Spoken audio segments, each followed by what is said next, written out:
आज 476 सीटों पर होगा ब्लॉक प्रमुख का चुनाव। 68 प्रत्याशियों का पर्चा रद्द, 187 ने नामांकन लिया वापस। 349 सीटों पर निर्विरोध चुने गए ब्लॉक प्रमुख।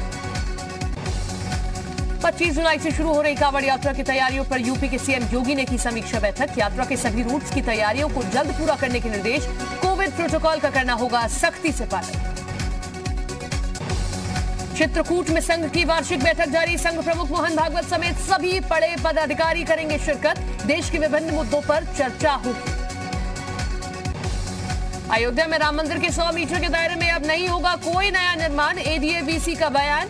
राम मंदिर की सुरक्षा को देखते हुए लिया गया फैसला। बोर्ड जल्द पास करेगा प्रस्ताव। लखीमपुर खीरी की घटना पर सीएम योगी सख्त। सीओ थाना अध्यक्ष समेत 6 पुलिसकर्मियों को सस्पेंड किया गया। अयोध्या में 15 लोग सरयू नदी में डूबे, 6 लोगों को बचाया गया। 6 के शव बरामद, 3 लोगों का अब तक नहीं लगा कोई सुराग।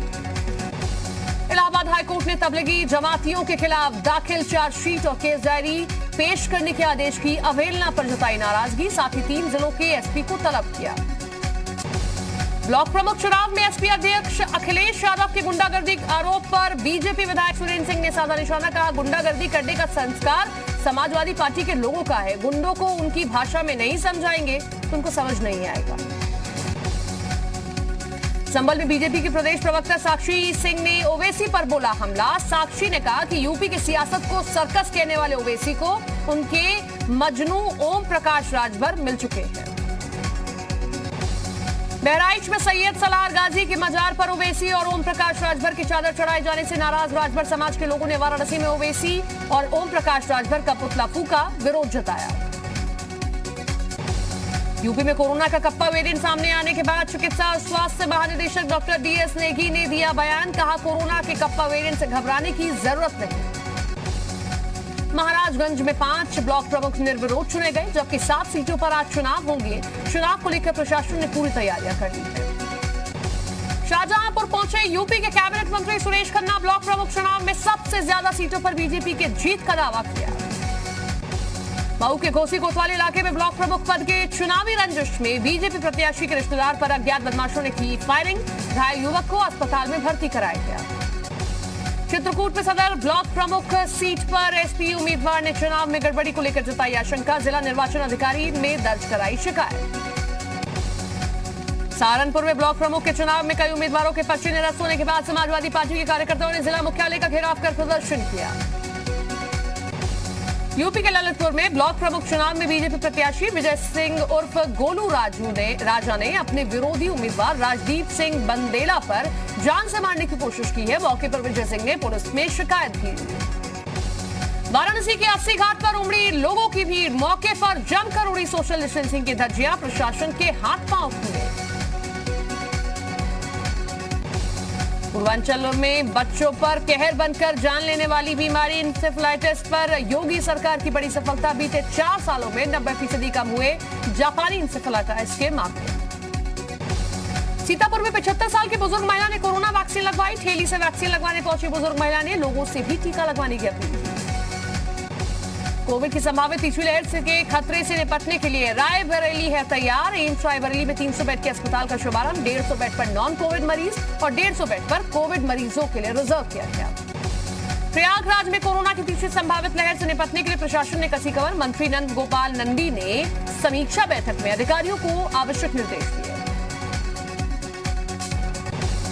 झांसी की पुलिस लाइन में बलवा से निपटने के लिए मॉक ड्रिल का आयोजन किया गया। इस दौरान पुलिसकर्मी बॉडी प्रोटेक्टर, डंडा, हेलमेट, एंटी राइट गन, केन स्लीड के साथ मौजूद रहे। उत्तर मध्य रेलवे प्रयागराज के जीएम वीके त्रिपाठी झांसी मंडल का दौरा किया। उन्होंने झांसी से कानपुर के बीच चल रहे रेलवे लाइन के दोहरीकरण के कामों का जायजा लिया। प्रयागराज में स्मार्ट सिटी की बैठक हुई, जिसमें संगम नगरी को हाईटेक और तकनीक के मामले में मजबूत बनाने के लिए कई महत्वपूर्ण निर्णय लिए गए। कंट्रोल रूम से बैठकर आर्टिफिशियल इंटेलिजेंस के जरिए आपराधिक घटनाओं को रोकने की रणनीति बनाई गई। शाहजहांपुर के डीएफओ ने छापा मारकर भारी संख्या में हो रहे पेड़ों के अवैध काटने का पकड़ा है। लकड़ी माफियाओं ने वन विभाग के दर्जनों पेड़ काट डाले। डीएफओ ने कहा, दोषी वन कर्मियों और पेड़ काटने वालों के खिलाफ सख्त कार्रवाई की जाएगी। बागपत के जिला महिला अस्पताल में एक महिला ने डॉक्टरों और स्वास्थ्य कर्मियों पर लापरवाही और 5,000 रुपए रिश्वत लेने का आरोप लगाया। महिला का आरोप है कि उससे ऑपरेशन के नाम पर रुपये लिए गए, फिर भी महिला घंटों दर्द से करहाती रही। लखनऊ के जिलाधिकारी और एलडीए के उपाध्यक्ष अभिषेक प्रकाश ने अंबेडकर पार्क का निरीक्षण किया। पार्क में अव्यवस्थाएं देख जिलाधिकारी भड़क गए। डीएम ने पार्क प्रबंधक का अग्रिम आदेश तक वेतन रोकने के निर्देश दिए। रामपुर में नागरिकता कानून के विरोध में हुई हिंसा मामले में पुलिस अब कर रही है गुंडा एक्ट के तहत कार्रवाई। 68 आरोपियों के खिलाफ मुकदमा दर्ज। पुलिस अब तक 155 अभियुक्तों पर चार्जशीट भी लगा चुकी है।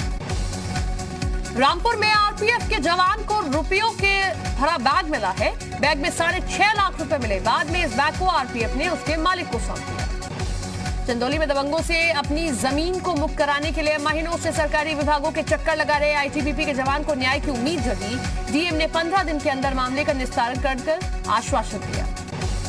कानपुर में सूदखोरों पर लगाम लगाने के लिए पुलिस प्रशासन ने कसी कमर। लोगों को परेशान कर धन उगाही करने वाले सूदखोरों पर नकेल कसेगी पुलिस। आगरा में पुलिस ने सट्टेबाजों पर कार्रवाई करते हुए 2 आरोपियों को गिरफ्तार कर मौके पर आरोपियों पर सट्टे की पर्चियां, गांजा और मोबाइल बरामद किया।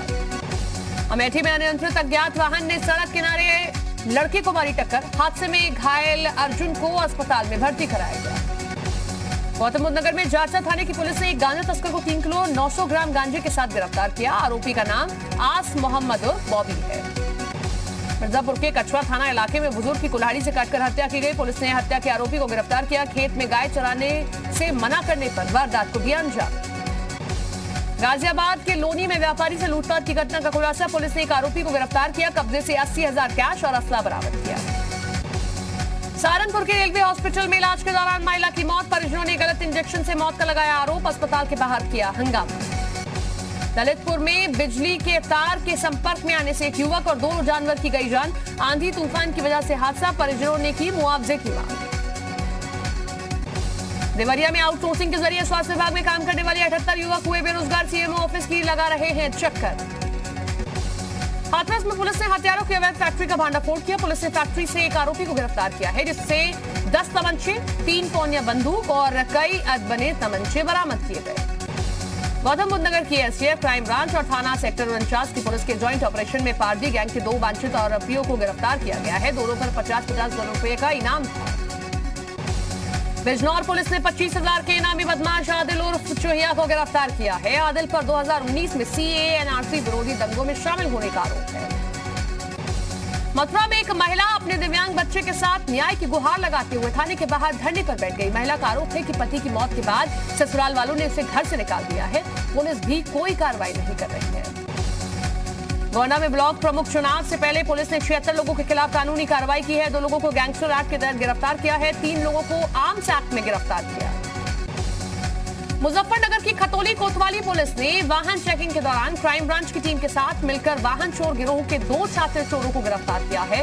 पुलिस ने इन लोगों के पास से 9 बाइक बरामद की। सहारनपुर में टूटे तार की चपेट में आने के बाद करंट लगने से 2 सगे भाइयों की जान गई, जबकि छोटी बहन बुरी तरह से झुलस गई है।